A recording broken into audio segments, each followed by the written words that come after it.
A few days ago, I was talking to a longtime friend, one of the original young warriors, and he's facing a situation. And when we get caught up in the details, it can look very unique to him. But when we really step back, we realize that we all face similar situations in life, often more than once.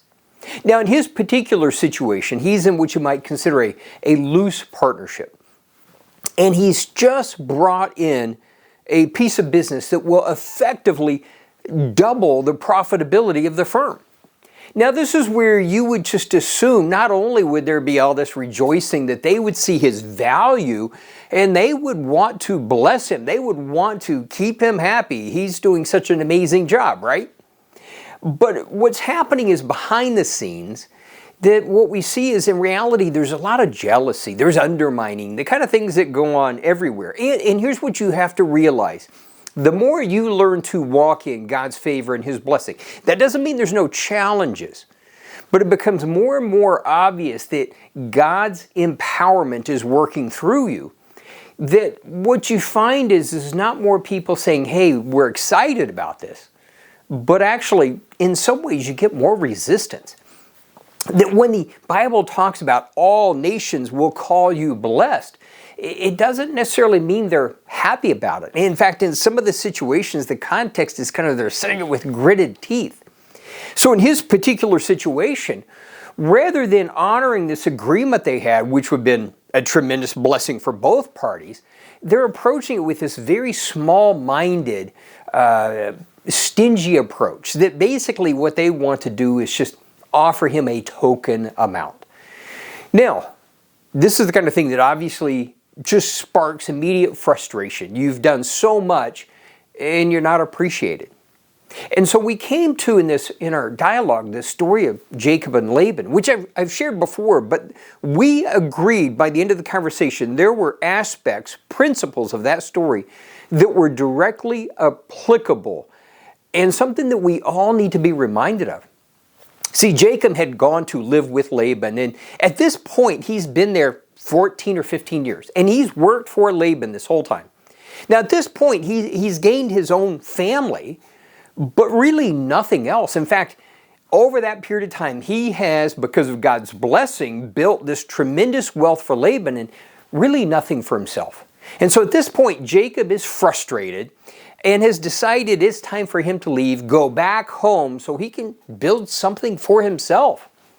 Now, Laban interjects, he stops him, and he finally admits, I realize I've been blessed for your sake, that God has blessed me because of you, and effectively says, I don't want you to go. What do I have to offer you to stay? Now, as we'll see in a moment, that doesn't necessarily mean he's turned over a new leaf. He just doesn't want to let the blessing get away. But what we do see is Jacob display one of the most profound moments of both faith and wisdom in his entire life.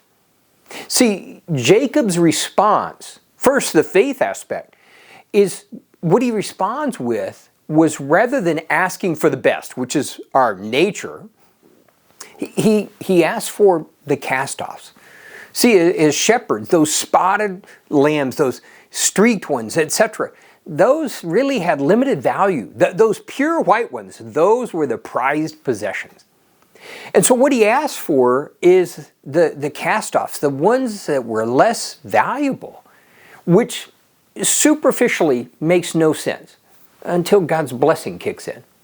So there was the faith, but the wisdom in it is he also said to Laban, this way in the future, when you come to do an accounting, it will be obvious which ones are mine and which ones are yours. Now, Laban obviously agrees to it. Now, this is a critical aspect for all of us. Because see, this is where the wisdom of God runs counter to the wisdom of the world. This is where God uses the foolish things of the world to confound the wise.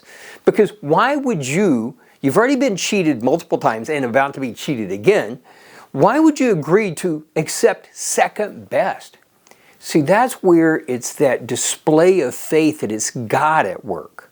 Not what we can get for ourselves, which will always be less. And again, that wisdom. So he agrees. Now, immediately Laban tries to cheat him again. They haven't even, the ink's not even dry on the agreement. And Laban tells his sons to go get whatever spotted and speckled ones are out there and take them far away so they can't breed. And it basically trying to cut off any blessing to Jacob. But what we see is God does bless Jacob. And what we see is God gives Jacob the strategies that will cause, and what's interesting is it's not another 14 or 15 years. See, God's blessings, God's principles, they bring the blessing, but they also bring acceleration. And within a very few years, the strategies God had given Jacob caused the flock to grow tremendously, and all the best were the spotted and speckled. What happened is, in a very short period of time, Jacob gained tremendous wealth by staying, by doing what he had always done, but trusting God and following God's direction. Now at this point, rather than deciding when it's time for him to go on his own, God tells him it's time. God says, I've seen your faithfulness, I've seen how Laban is trying to cheat you, and now it's time. And now he's leaving, not out of frustration, but he's leaving with tremendous blessing and God's protection, which is a story for another time. But what's the point of this? Why am I sharing it? Well, it's a great reminder for all of us, because what my friend and I, the conclusion we came to is this, that rather than get frustrated, rather than start making those alternative plans, because he does have other opportunities, but that he would wait on God. That he wouldn't be in a rush to leave, in spite of the frustration, in spite of the fact that they have tried to take advantage of him. That instead of looking at the tremendous blessing and saying, hey, let us be part of what God is doing in your life and through you, let us just be some of the beneficiaries, that people don't think that way. So often they are so small-minded, and the jealousy. But rather than, again, responding out of his own strategy, his own frustration, the agreement was, wait. That he's not going to leave until God clearly shows him it's time to. That he won't work it out on his own strength. But in the process, that he will be seeking God for those divine plans, those divine strategies that will increase the blessing, and that it will be not about him trying to take advantage, but rather just responding to God's direction, and watch God be the one that increases the blessing for him, and that relying on God when it's time for him to go. Really, it all comes down to one of the great frustrations is trying to get people to understand, rather than react to what seems entirely logical and reasonable, that we would take that time to rely on God, that we would follow his direction and watch God work through what is sometimes the messiest situations and bring life and hope and blessing to it.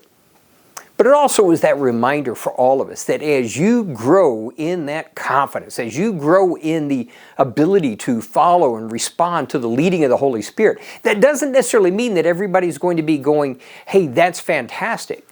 But rather, it will stir up those jealousies, undermining, etc. But rather than being afraid of it, recognizing God has the ability to bless beyond that, to work through that. And that's how we display our faith and wisdom, is by relying on his principles rather than our own strategies. That's what it takes to be a young warrior, is to not be willing to settle for second best, but also to recognize that need sometimes to overcome our own reactions, to follow and to pursue what God has. It's always better.